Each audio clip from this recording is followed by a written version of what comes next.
Welcome, everyone. Angel, what are we talking about today? I think today, well, we just had an eclipse yesterday. Mhm. So I think let's talk about light, darkness, and gray, the gray territories, the in between. I like that. I love those gray territories, right? And we don't really speak about them that often because we're always so focused on what we know, what we can see. And we can see the light and we can see the dark, right? And so, how did you spend your time with the sun and the moon yesterday? Well, that's interesting because, I study Andean cosmology for over 15 years now. And my teacher in Peru was like, no, go see the eclipse, take photos, send me photos, make a good prayer for me. But there was many signs leading to the eclipse that somehow I should not travel up to literally the night before the eclipse where I had something come up and I could not travel. I had to stay. And so I went out during the day. I had a wood delivery, chop wood. So I had to stack for next winter. And even as I was piling the wood, I was just thinking about life and death, right? Oh, this wood is being killed or is for me to recreate life for my home and warmth in the winter. So there was like this interesting thing.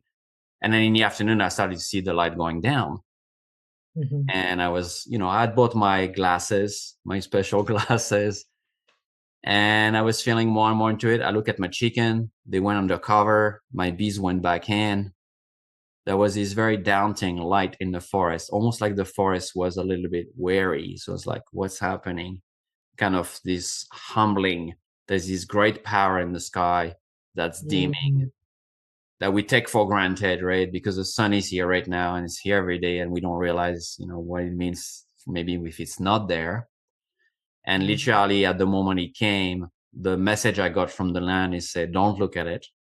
Keep doing your work on the land. Honor the privacy of the sun and the moon kissing in some ways, having their intimate moment.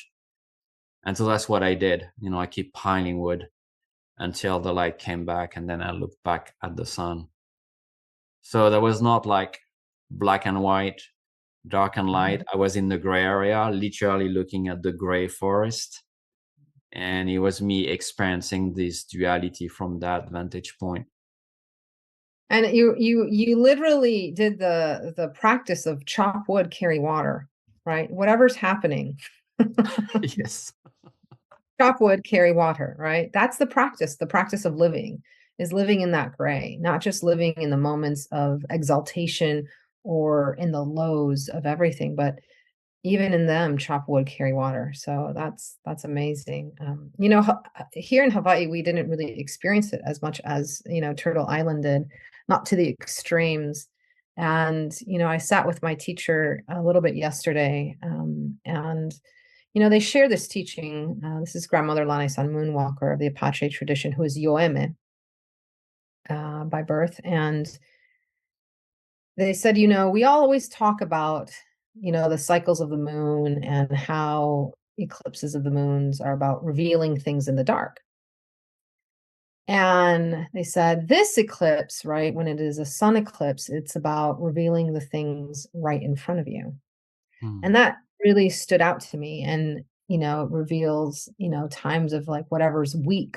If you've been avoiding it, will come out. And we had a crisis on the farm, revealing a weakness in one of our animals that we were kind of aware of, but not to the severity, right? It really Hmm. brought it up.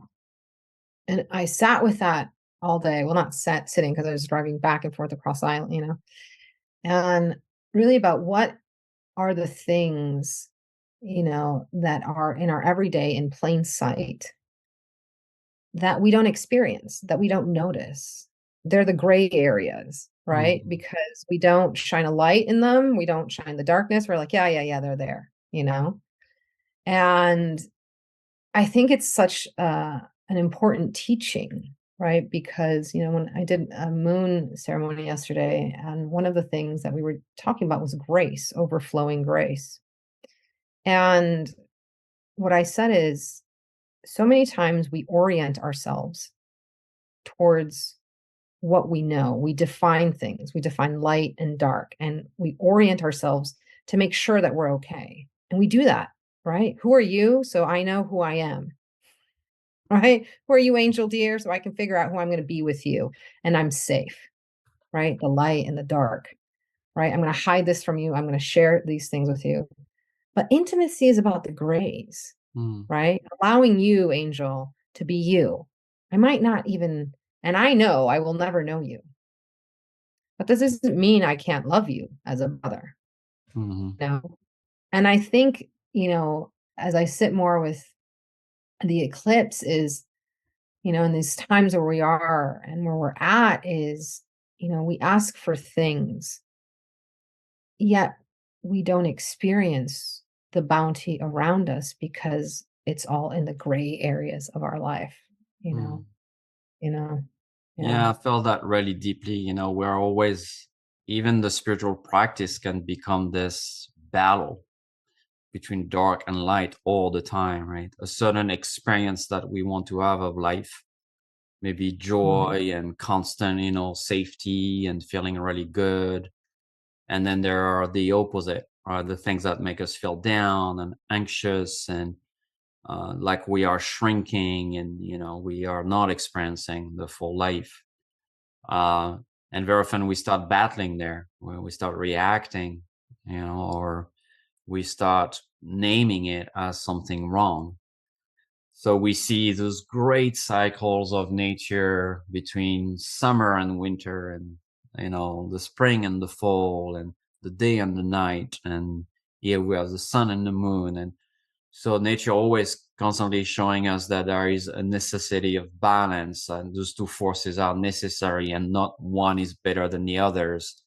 And we need both of them in order to find communion, to find the sacred, to find unity. And that's the gray area in many ways, right? So how do I bring both into my life? I'm sure, as you experience, right, there are days where, yeah, I feel pretty good, but there's also things in my mind that might be pretty daunting or might not me feel the joy, right? And my capacity kind of dance with the two of them and create ease and space for the gray and space for the unresolved, the knowing and the not knowing together, which are two type of knowing, right? Two type of wisdom. Um, my capacity to be in that is what I think make me walk this red road, this path, this middle way, and Mhm. reconcile with both of them. Like the wood, right? I was chopping the wood, and yeah, some tree needs to die so I can make fire. That fire, kind of make the tree, and then the tree will make my fire. And it's like this cycle. And can I allow that more into my life? When do I resist it? And a little bit about, yeah, accepting that this is a human condition. Because if we don't really accept it, we are always constantly being on that pendulum, and it can be excruciating pain. Because even if we're joyful, we're already expecting, well, that's not going to last, right? So we don't really enjoy all of it. We're never very present because we're always thinking of the past, of what might come next. The gray area, a capacity to be in that allows us, yeah, life and death. Mhm. Was this morning I woke up and there was this dead possum on the Mhm. land, and he's been coming every night for months, and I've been kind of building a relationship with him. And this morning I saw all those raven, big mountain crows eating something in the land, and I went to see it. And so many ravens, and usually they are pretty shy, they go away. And I see this dead possum, and I was like, oh, interesting. The possum is this animal that play dead. He knows how to play the extreme, right? He's alive, but he's going to play dead. He's in the light, but he's going to play dark, and in order to survive, right? But he's not really dead. He's not really alive. He's in this gray area. Playing dead is gray, right? It's neither dead, Mhm. neither alive. And that's his way of going through life. And I was like, this is a very interesting teaching for that time we're in. This is what happened with the eclipse. This is a gray Mhm. area. It's not like the sun is gone, it's covered, right? It's not like the moon is not visible, right? This light is behind her. So it's like reminding me this morning. I woke up and I saw that. I was like, oh yes, this is life and death playing together, right? And there is this opportunity to learn from that instead of fighting it, to say, okay, what is this trying to teach me? What does the land was trying to teach me yesterday when she was like, you know what? Stay with us. Stay on the land. Look at the forest. Don't look in the sky.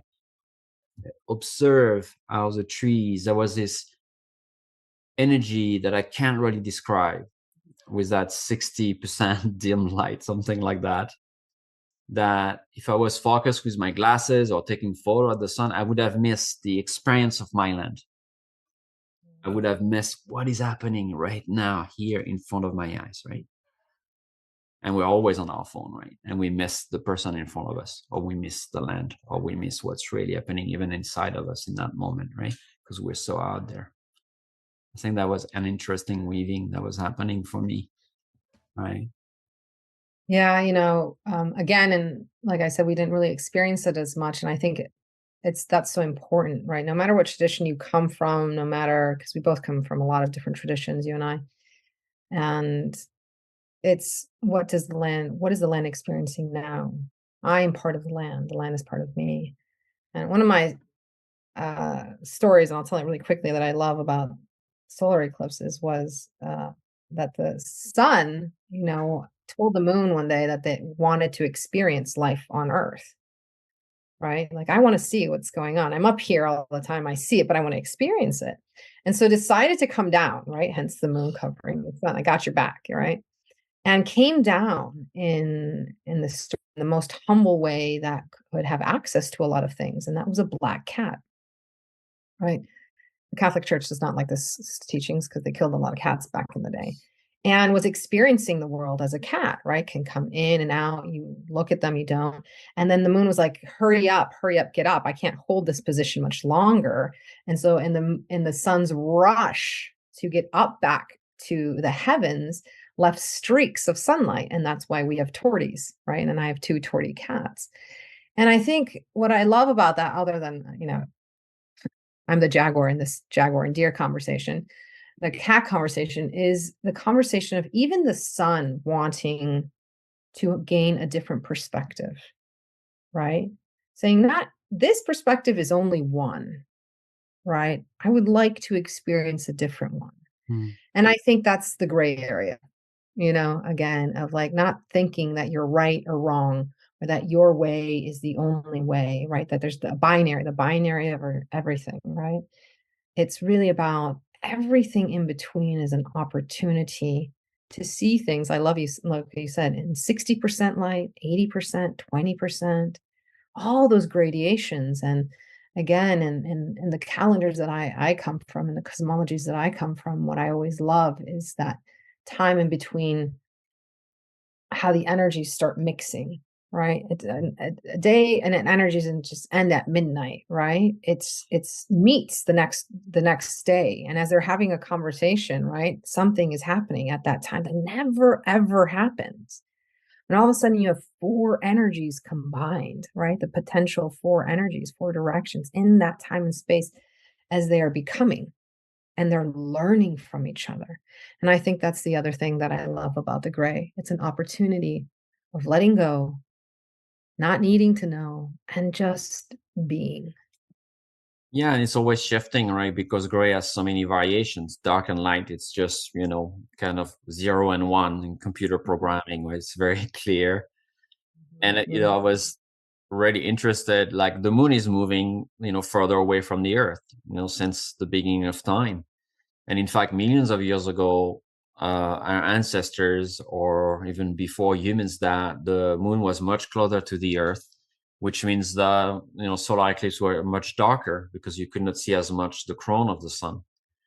And in millions of years, tens of millions of years, the moon keep going away right now, and the moon is going to be much smaller than the sun, and we're not going to have that kind of darkness that we experience during solar eclipse. So even if we think, well, there are many solar eclipses. I think it's every 18 months on the earth, and we can go see the next one. But in fact, we think they're the same, but they're not. That solar eclipse was very unique, that energy. And if I was not present, I could say, well, I can travel in 18 months, wherever is the next one, right? But that's not the same.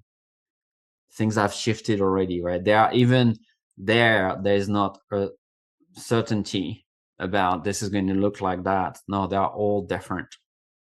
And I really like to feel that. So this one was my experience. The next one is going to be a different one.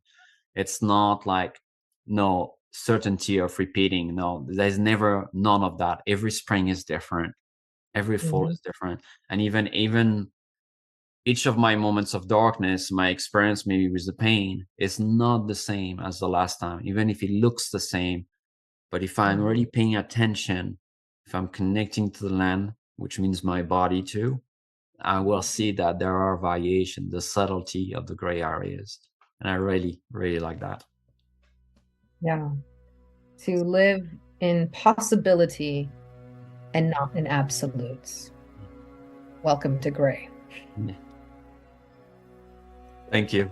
Thank you, Marita. Thank you, everyone. Oh, thank you, everyone, for this time. Shade.